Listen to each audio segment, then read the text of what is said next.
Welcome to theAnalysis-news. I'm Greg Wilpert.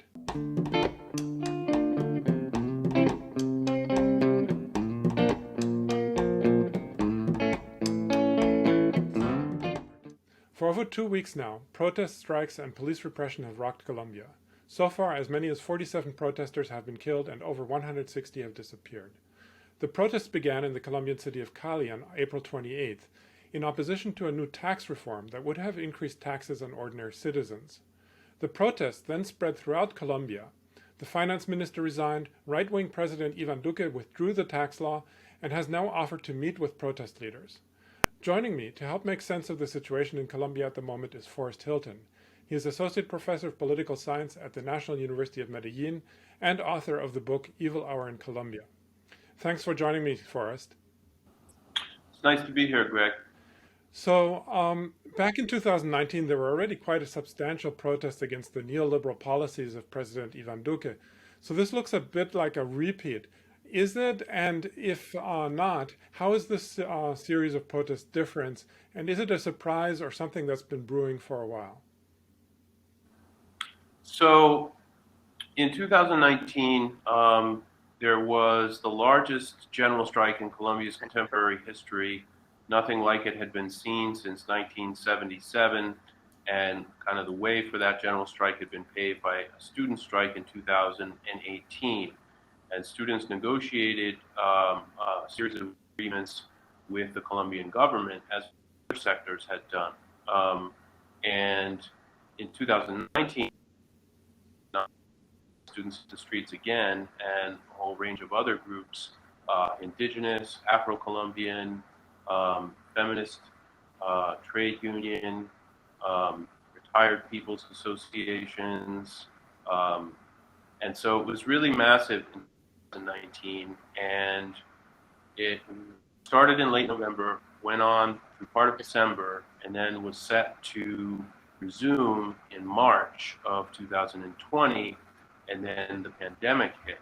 So obviously what's intervened between now and then is the pandemic itself, and that has increased poverty in Colombia by officially by 7% and probably more. And overall in the country is officially at 42.5%. Something like 50 to 60% of Colombians don't have jobs in the formal economy, and they scrape together a living as best they can in the informal economy, as it's called. And so, the vast majority of Colombians live in very precarious circumstances. 64% of the economically active population lives on minimum wage or less. So a regressive tax measure that would raise taxes by 19% on utilities, that's water, gas, and electricity, as well as a whole range of basic staples, affects people directly and immediately in ways they absolutely cannot afford. So that explains kind of the massive response, and it's worth adding that in 2019, it was also proposed tax reforms that triggered the mobilization. And indeed, in 2019, a whole of tax breaks and exemptions were given to mining and energy companies, as well as the banking sector. So that's one of the reasons why, the Colombian government deficit right now is that, the actors in Colombian society that concentrate the vast amount of capital don't really pay taxes. They get exemptions. So I suppose it's not surprising that people came out in force to repeal this regressive tax package. The scale, however, I think took everyone by surprise because it goes far beyond what we saw in 2019, not necessarily in terms of groups or sectors that are mobilized. I think it's pretty much the same, mostly the same cast of characters from 2019, but the scale of it is just much broader. I think it's possible that this has resonated even more with the and unorganized working class in Colombia. Only 4% of Colombians belong to trade unions, I think 4.5%. So, trade unionism has been decimated by neoliberalism as well as state and parastate terror, the sort that's being unleashed against demonstrators today. What's surprising, perhaps, this level of repression in the cities and people in the cities, because social movement leaders in Colombia, are murdered on average, once every couple days, and in the wake of peace accords that were signed by the Colombian government in late 2016. So, outside of this, anybody who's involved in social movement activity or trade union activity can very quickly become a military, police, or paramilitary target, and it's not always clear, who's who or how to distinguish between state and parastate forces. But what's surprising about this is the level of repression unleashed in the cities on these unarmed young demonstrators. Because of neoliberal education reforms, higher education now is much more widespread than it used to be, and it would be a mistake to consider universities as a kind of privileged group. Even middle-class university students face precarity in the job market, and middle-class families are barely kind of making it. And below them, of course, the majority of the population, which is poor. So I think you look at despair and poverty and inequality. Colombia is one of the most unequal countries in Latin America, which is the most unequal region in the entire world. And there's more than sufficient reason to get out in the streets and protest. Okay, now you mentioned the university students were involved. I'm just wondering who else is involved. And now that the tax reform has been withdrawn, what are the demands? Okay, so the groups that are involved, the National Strike Committee has representatives from a number of different movements, but the strike for April 28th was called by the 3 trade union centrals in Colombia, as well as the teachers union. And, in terms of people out into the streets, particularly the city streets, the student movement is the movement that can get enough people on a city, and that's what they were doing in 2018, 2019.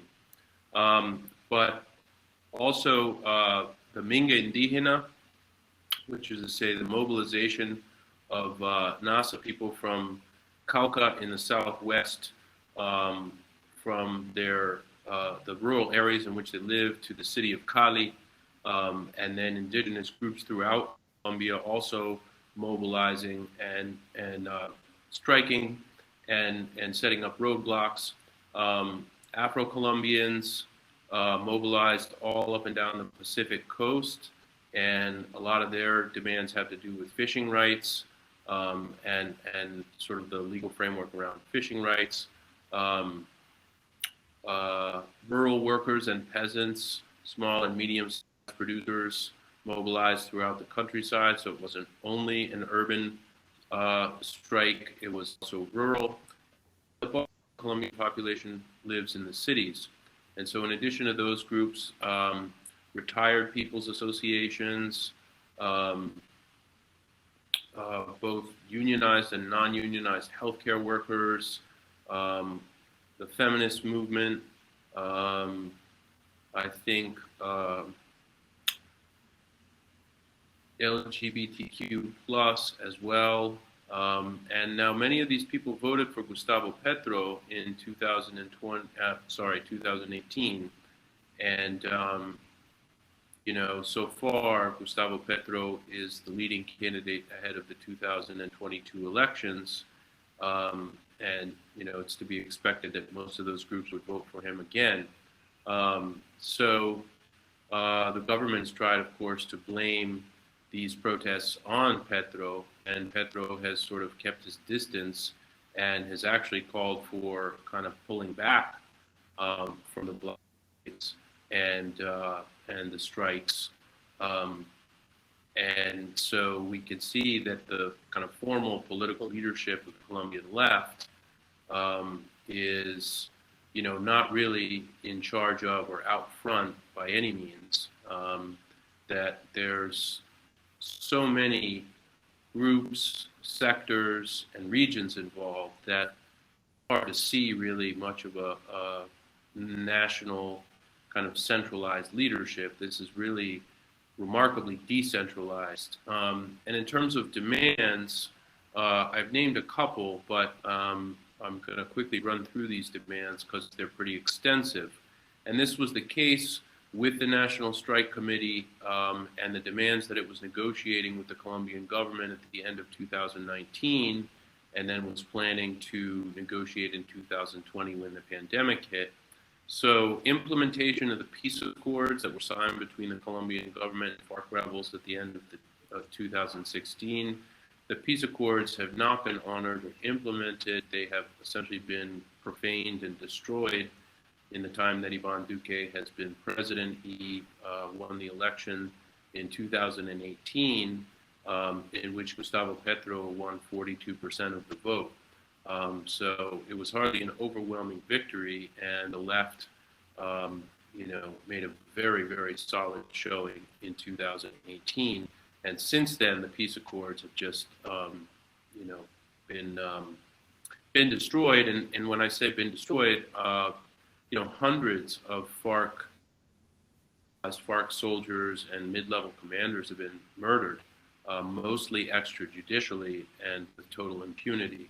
So that's what I mean when I say that the peace accords have been mostly destroyed and profaned.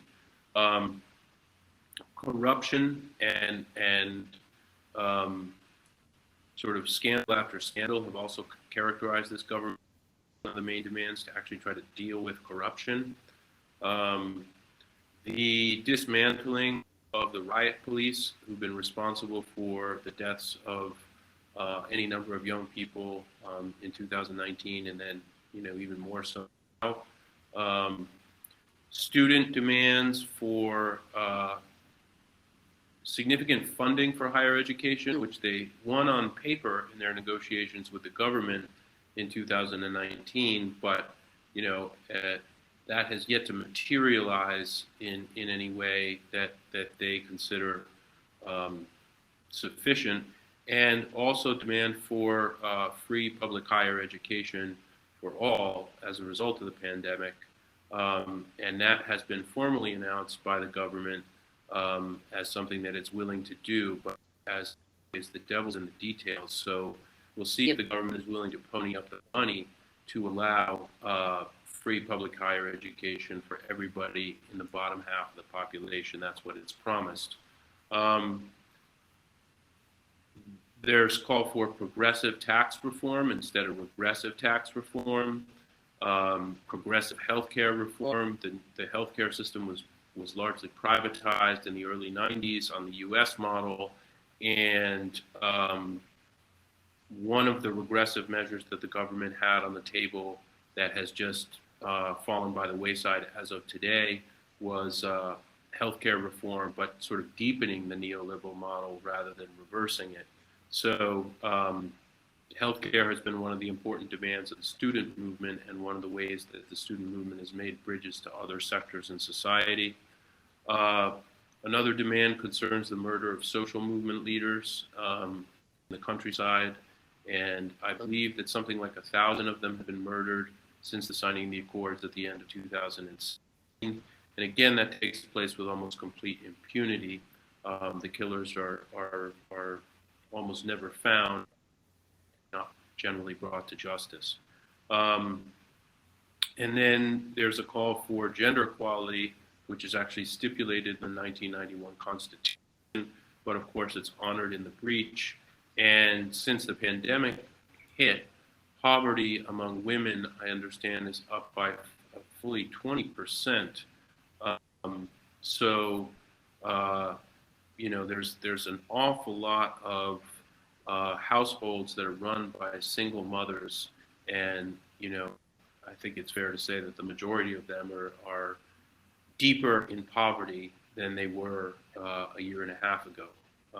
So then the government also wants to issue in regressive pension reform, and protesters are calling for progressive pension reform rather than and implementation laws regarding environmental contamination, the kind of ecological component to the demands. Participatory budget.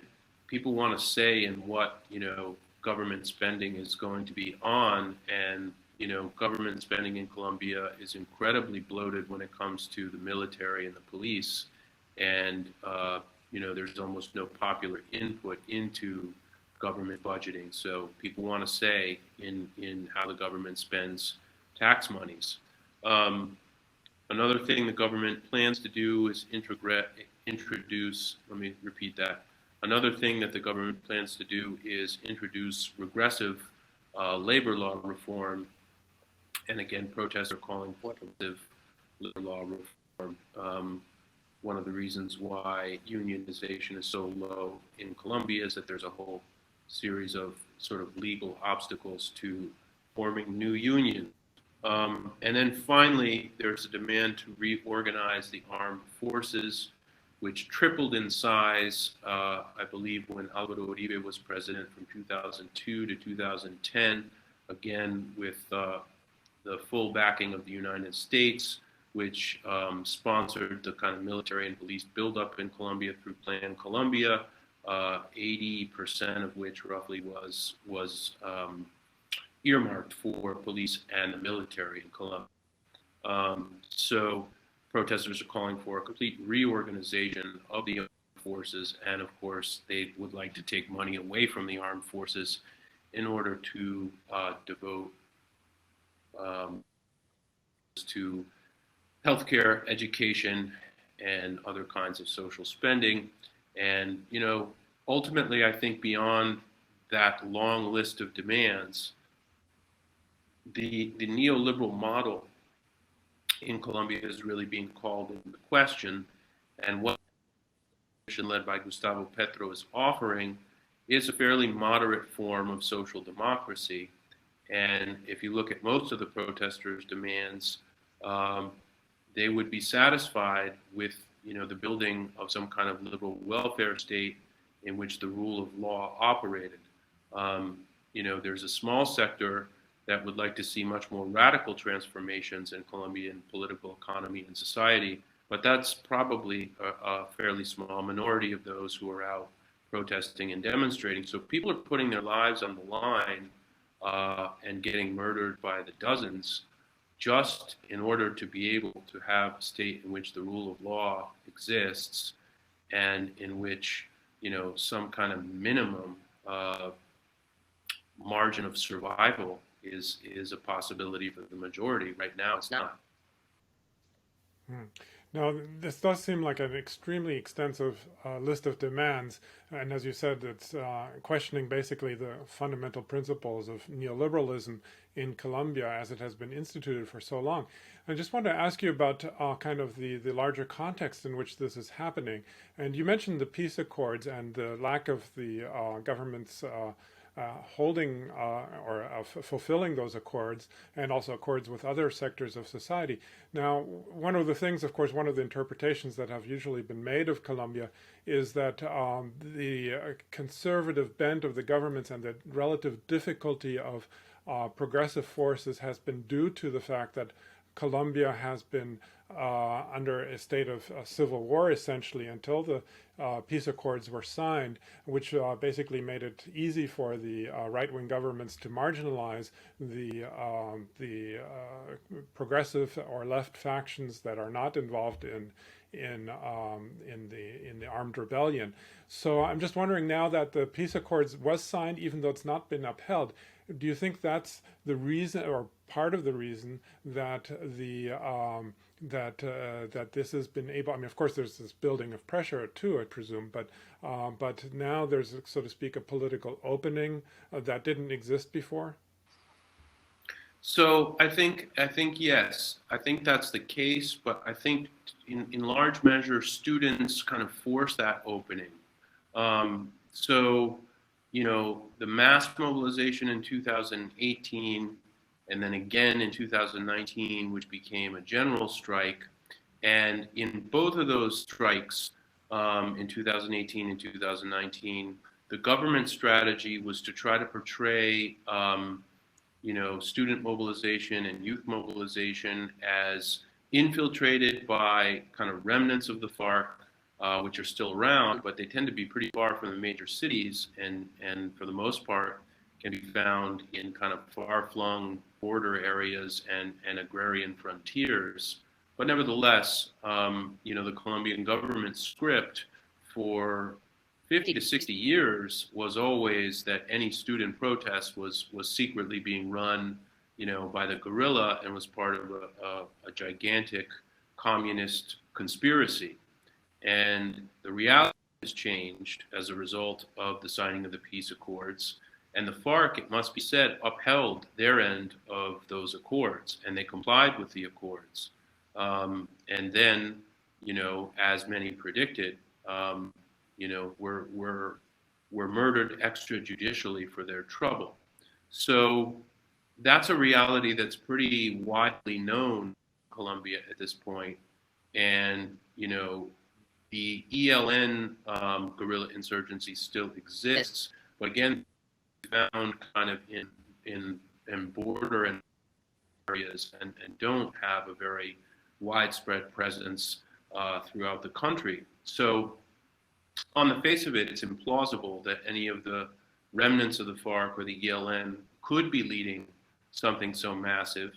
And the government has had a lot of trouble selling that narrative to Colombian citizens who, weren't born yesterday.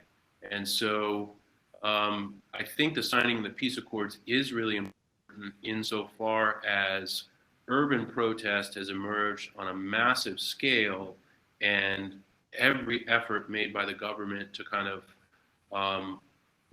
affix the label of vandals or subversives on protest failed, and that's in part because students have done an incredible job of contesting that narrative in the Colombian media, and of course social media, but the actual media itself. I mean, student leaders have been on radio and television and writing opinion columns, and some student leaders even became minor political celebrities in Colombia as a result of their media exposure.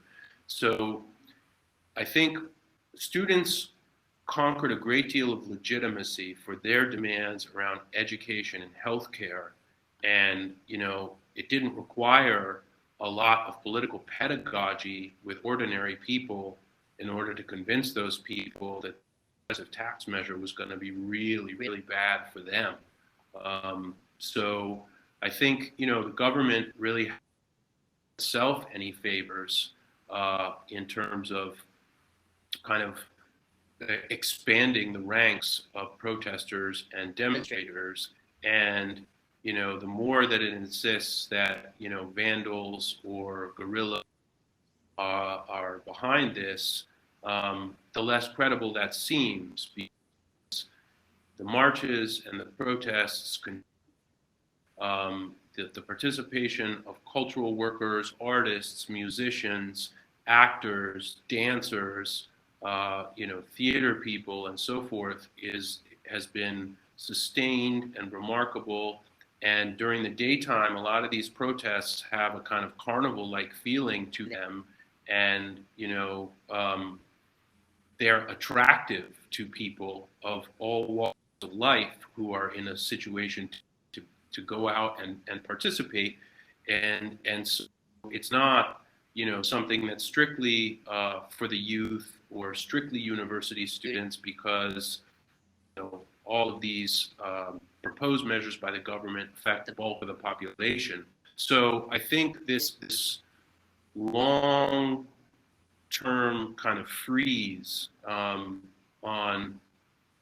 mass urban protest, that that that freeze ended several years ago, and now what we're seeing is an unbelievable outpouring and flowering of urban protest of the sort that we've seen in Chile. So that hasn't stopped the government from sort of continuing to infiltrate demonstrations with plainclothes policemen in one case, or coordinating with armed civilians to fire on indigenous demonstrators in another case. But the sort of political battle for hearts and minds, if you like, is definitely being lost by the Colombian government. Now, if the protests continue, I mean, it's been more than 2 weeks of complete general strike with every major city in the country paralyzed. The government's trying to negotiate by sector or by region in hopes of dividing the popular movement, but it's not clear that the popular movement is really united enough for that to work anyway. But it's certainly possible that as these protests and food and fuel become scarce in a number of regions and localities throughout the country, that people will say, okay, we understand it's a just cause, and the government had no cause to murder dozens of people who were unarmed, but what are we going to do? We can't keep this up forever, and we need to get foodstuffs moving again. And of course, there's really strong pressure from the business associations to transport sectors and so forth to get everything moving again economically. And so it's not hard to imagine that people who are on the bare margins of survival will feel that they really just don't have the wherewithal to continue this strike indefinitely. And so kind of the question of, okay, what's the end game here, or how does this end? I have only to list all of the demands that are on the table. It's immediately apparent, well, that could never be negotiated. I mean, it's too extensive.